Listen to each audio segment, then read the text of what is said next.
जय माता दी। माता रानी की कृपा सदा सर्वदा आप सभी के जीवन पर बनी रहे। माँ कुष्मांडा की पूजा से आपको रोगों से मुक्ति, दीर्घायु, सुख समृद्धि की प्राप्ति हो और आपके परिवारजनों को माँ कुष्मांडा की पूजा की मंगल शुभकामनाएं। आज सुनिए नवरात्रि के चौथे दिन पूजी जाने वाली माँ कुष्मांडा की संपूर्ण कथा। माँ कुष्मांडा अष्टभुजाओं वाली देवी कहलाती हैं। मान्यता है कि नवरात्रि के चौथे दिन माँ कुष्मांडा की पूजा करने वाले भक्तों की सारी मनोकामनाएं पूरी हो जाती हैं। भक्तों को सुख सौभाग्य की प्राप्ति होती है। यदि पढ़ने वाले छात्र देवी कुष्मांडा की पूजा करें तो उनके बुद्धि और विवेक में भी वृद्धि होती है। माँ कुष्मांडा भक्तों को रोग, शोक, विनाश से मुक्त करके उन्हें आयु, यश, बल और बुद्धि प्रदान करती हैं। माँ कुष्मांडा शेर पर सवारी करते हुए प्रकट होती हैं। अष्टभुजाधारी माँ मस्तक पर रत्न जड़ित मुकुट धारण करती हैं। वह अत्यंत दिव्य रूप से सुशोभित होती हैं। माँ कुष्मांडा ने अपनी अष्टभुजाओं में कमंडल, कलश, कमल, सुदर्शन चक्र, गदा, धनुष, बाण और अक्षमाला धारण किया हुआ है। माँ कुष्मांडा का यह रूप भक्तों को जीवन शक्ति प्रदान करने वाला माना गया है। अब आप सभी माँ कुष्मांडा का ध्यान करते हुए माँ कुष्मांडा के प्रति अटूट श्रद्धा भक्ति भाव के साथ इस दिव्य और परम पुण्यदायी कथा का रसपान कीजिए। सभी मिलकर प्रेम से बोलिए कुष्मांडा माता की जय। कौशल देश में सुशील नाम का एक निर्धन ब्राह्मण रहता था। प्रतिदिन मिलने वाली भिक्षा से वह अपने परिवार का भरण पोषण करता था। उसके कई बच्चे थे। प्रातः काल वह भिक्षा लेने घर से निकलता और सायंकाल लौट आता था। देवताओं, पितरों और अतिथियों की पूजा करने के बाद आश्रित जन को खिलाकर वह स्वयं ही भोजन ग्रहण करता था। इस प्रकार भिक्षा को भगवान का प्रसाद समझकर स्वीकार करता था। इतना दुखी होने पर भी वह दूसरों की सहायता के लिए सदैव तत्पर रहता था। यद्यपि उसके मन में अपार चिंता रहती थी, तथापि वह सदैव धर्म कर्म में लगा रहता था। अपनी इंद्रियों पर उसका पूर्ण नियंत्रण था। वह सदाचारी, धर्मात्मा और सत्यवादी था। उसके हृदय में कभी क्रोध, अहंकार और ईर्ष्या जैसे तुच्छ विकार उत्पन्न नहीं होते थे। एक बार उसके घर के निकट सत्यव्रत नामक एक तेजस्वी ऋषि आकर ठहरे। वे एक प्रसिद्ध तपस्वी थे, मंत्रों और विद्याओं का ज्ञाता। उनके समान आसपास दूसरा कोई नहीं था। शीघ्र ही अनेक व्यक्ति उनके दर्शन को आने लगे। सुशील के हृदय में भी उनसे मिलने की इच्छा जागृत हुई और वह उनकी सेवा में उपस्थित हुआ। सत्यव्रत को प्रणाम करके वह बोला, ऋषिवर, आपकी बुद्धि अत्यंत विलक्षण है। आप अनेक शास्त्रों, विद्याओं और मंत्रों के ज्ञाता हैं। मैं एक निर्धन, दरिद्र और असहाय ब्राह्मण हूँ। कृपया मुझे बताएं कि मेरी दरिद्रता किस प्रकार समाप्त हो सकती है। उसने आगे कहा कि मुनिवर, आपसे यह पूछने का केवल इतना ही अभिप्राय है कि मुझ में कुटुंब का भरण पोषण करने की शक्ति आ जाए। धनाभाव के कारण मैं उन्हें समुचित सुविधाएं और अन्य सुख नहीं दे पा रहा हूँ। हे दया निधान, तप, दान, व्रत, मंत्र अथवा जप, आप कोई ऐसा उपाय बताने का कष्ट करें जिससे कि मैं अपने परिवार का यथोचित भरण पोषण कर सकूं। मुझे केवल इतने ही धन की अभिलाषा है जिससे कि मेरा परिवार सुखी हो जाए। तब सत्यव्रत ऋषि ने सुशील को भगवती दुर्गा की महिमा बताते हुए नवरात्रि व्रत करने की सलाह दी। महर्षि सत्यव्रत ने उस ब्राह्मण से कहा, हे ब्राह्मण, अब मैं तुम्हें माता कुष्मांडा की कथा सुनाता हूँ। तुम भी अच्छे से मन लगाकर और पवित्र मन से श्रद्धा भक्ति भाव से इस कथा को सुनो। इस कथा को सुनने मात्र से व्यक्ति की अनेक प्रकार की बीमारियों का, अनेकों दुखों का नाश हो जाता है। उससे बुद्धि मिलती है और सुख समृद्धि की प्राप्ति होती है। उसके मन में माता के प्रति अटल भक्ति भी जागती है। ये उस समय की बात है जब संपूर्ण ब्रह्मांड में अंधकार फैला हुआ था। सृष्टि की कोई रचना नहीं हुई थी। तब एक छोटा सा ऊर्जा का गोला उत्पन्न हुआ और उस गोले ने आठों दिशाओं में रोशनी फैला दी। देखते ही देखते उस गोले ने एक नारी का रूप ले लिया। वह नारी और कोई नहीं बल्कि माता कुष्मांडा थी। इस प्रकार उन्होंने सृष्टि की रचना की। माता कुष्मांडा के नाम से ही सृष्टि की रचना का भाव छुपा है। सृष्टि की रचना कर माता कुष्मांडा ने 3 देवियों को जन्म दिया और अन्य देवताओं की रचना की। उन्होंने अपने नेत्र से 3 देवियों की रचना की। उन्होंने अपने बाएं नेत्र से महाकाली देवी को उत्पन्न किया, दाएं नेत्र से माँ सरस्वती देवी को उत्पन्न किया, तो वही अपने मस्तक पर केंद्रित आग से महालक्ष्मी देवी का निर्माण किया। तत्पश्चात उन्होंने तीनों देवियों से एक नर और एक नारी को प्रजनित किया। उन्होंने महाकाली देवी से उत्पन्न हुए पुरुष को भगवान शिव और महिला को माता सरस्वती का नाम दिया। इसी प्रकार महालक्ष्मी देवी से आविर्भूत हुए पुरुष को ब्रह्मा जी और रमणी को देवी लक्ष्मी के नाम से नवाजा। आखिर में माँ सरस्वती द्वारा उत्पन्न किए पुरुष को विष्णु जी और माता को माता शक्ति के नाम से प्रचलित किया। तदुपरांत उन्होंने जीवन साथी के रूप में ब्रह्मदेव को माता सरस्वती, भगवान शिव को माँ शक्ति और भगवान विष्णु को माता लक्ष्मी प्रदान किया। इसके बाद देवी कुष्मांडा सूर्य के मूल में रहने लगी, अर्थात माँ कुष्मांडा एकमात्र ऐसी देवी हैं जो सूर्य के मूल में निवास करती हैं। उनकी ऊर्जा, कांति और प्रभा भी सूर्य के समान ही देदीप्यमान है। सूर्य लोक में रहने की क्षमता केवल इन्हीं देवी में है। वहाँ भगवान सूर्य की शक्ति का स्रोत भी है। सूर्य के केंद्र में निवास करते हुए वे सारे सौर मंडल को नियंत्रित करती हैं। माना जाता है कि माँ कुष्मांडा को हरा रंग अति प्रिय है। इस कारण उनकी पूजा करते वक्त हरे आसन पर बैठकर हरे वस्त्र धारण करने चाहिए। माँ कुष्मांडा की पूजा करने से सभी प्रकार की सुखों की प्राप्ति होती है और कष्ट भी मिट जाते हैं। माँ कुष्मांडा आध्यात्मिक साधना में अनाहत चक्र की प्रतिनिधि मानी जाती हैं। इस कारण चतुर्थी के दिन माँ कुष्मांडा की पूजा करनी चाहिए, जिससे माँ सभी बीमारियों, परेशानियों और कष्टों को नष्ट कर हमें समृद्धि, शक्ति, सुख और मोक्ष प्रदान करें। इस प्रकार नवरात्रि व्रत का पालन करते हुए सुशील ने सत्यव्रत को अपना गुरु बनाकर उनसे माया बीज नामक भुवनेश्वरी मंत्र की दीक्षा ली। तत्पश्चात नवरात्रि व्रत रखकर उस मंत्र का नियमित जप आरंभ कर दिया। उसने भगवती दुर्गा की श्रद्धा और भक्ति पूर्वक आराधना की। देवी भगवती ने सुशील को उसका अभीष्ट वर प्रदान करते हुए उसे संसार का समस्त वैभव, ऐश्वर्य और मोक्ष प्रदान किया। इस प्रकार भगवती दुर्गा ने प्रसन्न होकर अपने भक्त सुशील के सभी कष्टों को दूर कर दिया और उसे अतुल धन संपदा, मान सम्मान और समृद्धि प्रदान करी। प्रेम से बोलिए माँ कुष्मांडा की जय। अब सुनिए महिषासुर मर्दिनी स्तोत्र का हिंदी अनुवाद। हे हिमालय राज की कन्या, विश्व को आनंद देने वाली, नंदीगढ़ों के द्वारा नमस्कृत, गिरिवर विंध्याचल के सिरों पर निवास करने वाली, भगवान विष्णु को प्रसन्न करने वाली, इंद्रदेव के द्वारा नमस्कृत, भगवान नीलकंठ की पत्नी, विश्व में विशाल कुटुंब वाली और विश्व को संपन्नता देने वाली, महिषासुर का मर्दन करने वाली भगवती, अपने बालों की लता से आकर्षित करने वाली पर्वत की पुत्री, तुम्हारी जय हो, जय हो, जय हो। देवों को वरदान देने वाली, दुर्धर और दुर्मुख असुरों को मारने वाली और स्वयं में ही प्रसन्न रहने वाली, तीनों लोकों का पोषण करने वाली, शंकर को संतुष्ट करने वाली, पापों को हरने वाली और घोर गर्जना करने वाली, दानवों पर क्रोध करने वाली, अहंकारियों के घमंड को सुखा देने वाली, समुद्र की पुत्री, हे महिषासुर का मर्दन करने वाली, अपने बालों की लता से आकर्षित करने वाली पर्वत की पुत्री, तुम्हारी जय हो, जय हो, जय हो।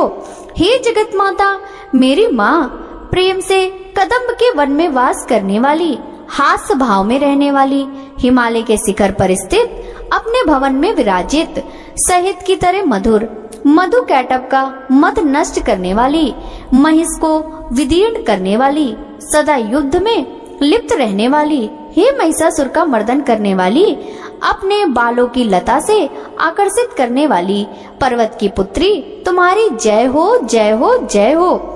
शत्रुओं के हाथियों की सूंड काटने वाली और उनके 100 टुकड़े करने वाली, जिनका सिंह शत्रुओं के हाथियों के सर अलग अलग टुकड़े कर देता है, अपनी भुजाओं के अस्त्रों से चंड और मुंड के शीश काटने वाली, हे महिषासुर का मर्दन करने वाली, अपने बालों की लता से आकर्षित करने वाली पर्वत की पुत्री, तुम्हारी जय हो, जय हो, जय हो।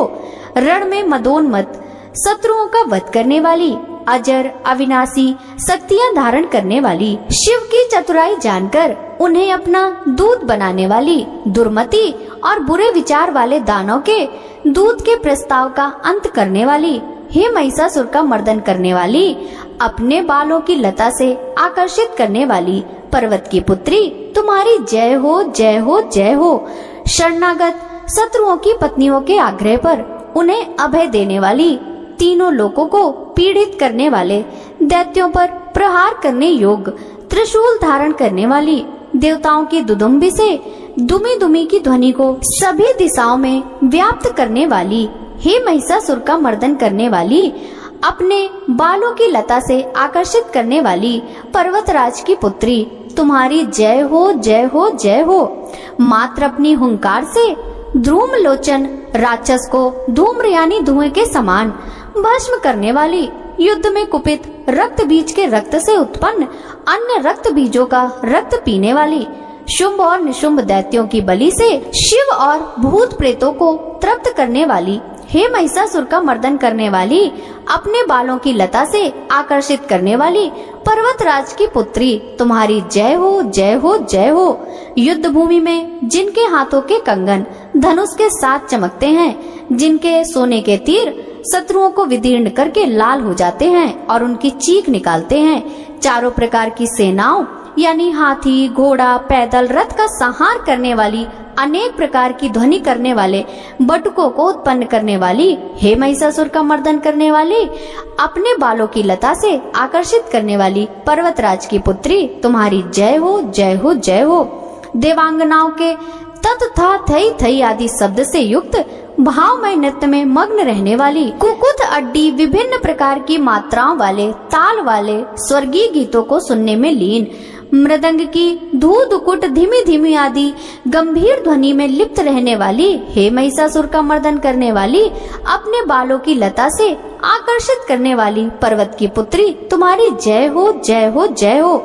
जय जयकार करने और स्तुति करने वाले समस्त विश्व के द्वारा नमस्कृत, अपने नुपुर के झंझन और झिमझिम शब्दों से भूतपति महादेव को मोहित करने वाली, नटी नटों के नायक, अर्धनारीश्वर के नृत्य से सुशोभित, नाट्य में तल्लीन रहने वाली, हे महिषासुर का मर्दन करने वाली, अपने बालों की लता से आकर्षित करने वाली पर्वत की पुत्री, तुम्हारी जय हो जय हो जय हो।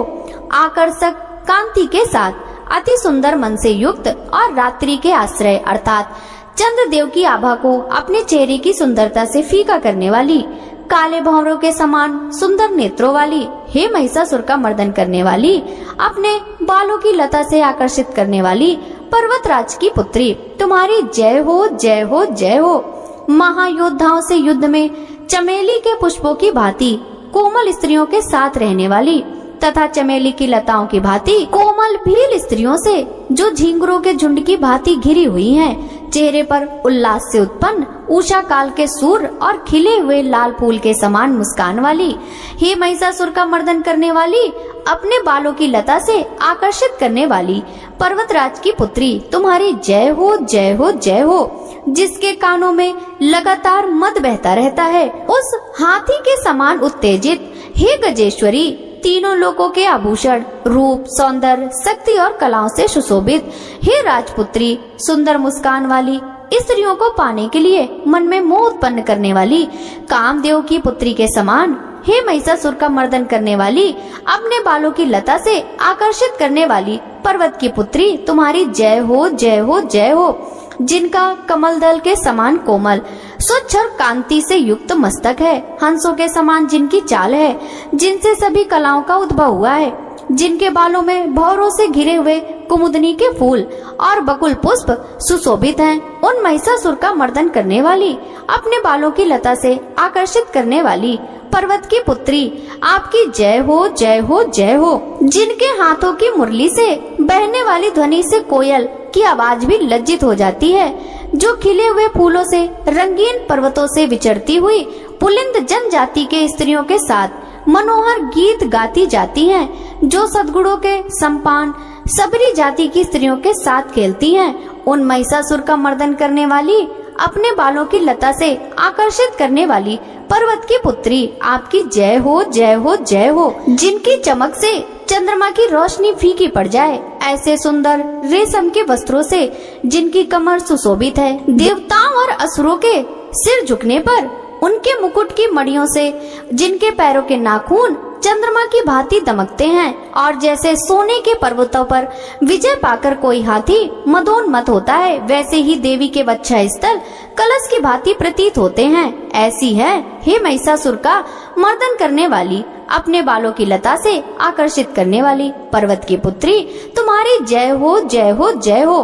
सहस्त्रों दैत्यों के सहस्त्रों हाथों से सहस्त्रों युद्ध जीतने वाली और सहस्त्रों हाथों से पूजित सुर तारक उत्पन्न करने वाली, उस तारकासुर के साथ युद्ध कराने वाली, राजा सुरथ और समाधि नामक वैश्य की भक्ति से समान रूप से संतुष्ट होने वाली, हे महिषासुर का मर्दन करने वाली, बालों की लता से आकर्षित करने वाली पर्वत की पुत्री, तुम्हारी जय हो जय हो जय हो। जो भी तुम्हारे दयामय पद कमलों की सेवा करता है, हे कमला, वह व्यक्ति कमला निवास कैसे न बने। हे शिवे, तुम्हारे पद कमल ही परम पद हैं, उनका ध्यान करने पर भी परम पद कैसे नहीं पाऊंगा। हे महिषासुर का मर्दन करने वाली, बालों की लता से आकर्षित करने वाली पर्वत की पुत्री, तुम्हारी जय हो जय हो जय हो। सोने के समान चमकते हुए नदी के जल से जो तुम्हें रंग भवन में छिड़काव करेगा, वे इंद्राणी के वच्छ से आलिंगित होने वाले इंद्र के समान सुखानुभूति क्यों ना पाएगा। हे महासरस्वती, तुम में मांगल्य का निवास है, मैं तुम्हारे चरण में शरण लेता हूँ। हे महिषासुर का मर्दन करने वाली, बालों की लता से आकर्षित करने वाली पर्वत पुत्री, तुम्हारी जय हो जय हो जय हो। तुम्हारा निर्मल चंद्र समान मुख चंद्रमा का निवास है, जो सभी अशुद्धियों को दूर कर देता है। नहीं तो क्यों मेरा मन इंद्रपुरी की सुंदर स्त्रियों से विमुख हो गया। मेरे मत के अनुसार तुम्हारी कृपा के बिना शिव नाम के धन की प्राप्ति कैसे संभव हो सकती है। हे महिषासुर का मर्दन करने वाली, बालों की लता से आकर्षित करने वाली पर्वत की पुत्री, तुम्हारी जय हो जय हो जय हो। हे दीनों पर दया करने वाली उमा, मुझ पर भी दया ही कर दो। हे जगत जननी, जैसे तुम दया की वर्षा करती हो, वैसे ही तीरों की वर्षा भी करती हो। इसलिए इस समय जैसा तुम्हें उचित लगे वैसा करो, मेरे पाप और ताप दूर करो।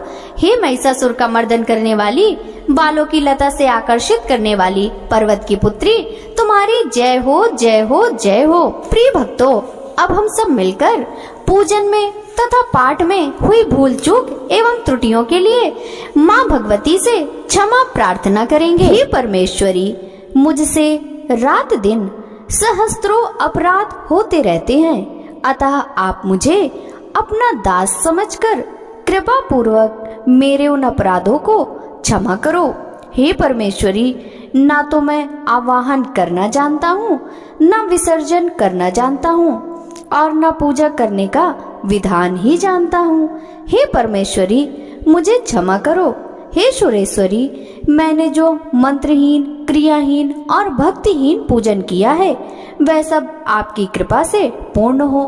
सैकड़ों अपराध करके भी जो भक्त आपकी शरण में आकर केवल जगदम्ब कहकर पुकारता है, वह उस दुर्लभ गति मोक्ष को प्राप्त करता है, जिसे ब्रह्मादि देवगण भी पाने में असमर्थ होते हैं।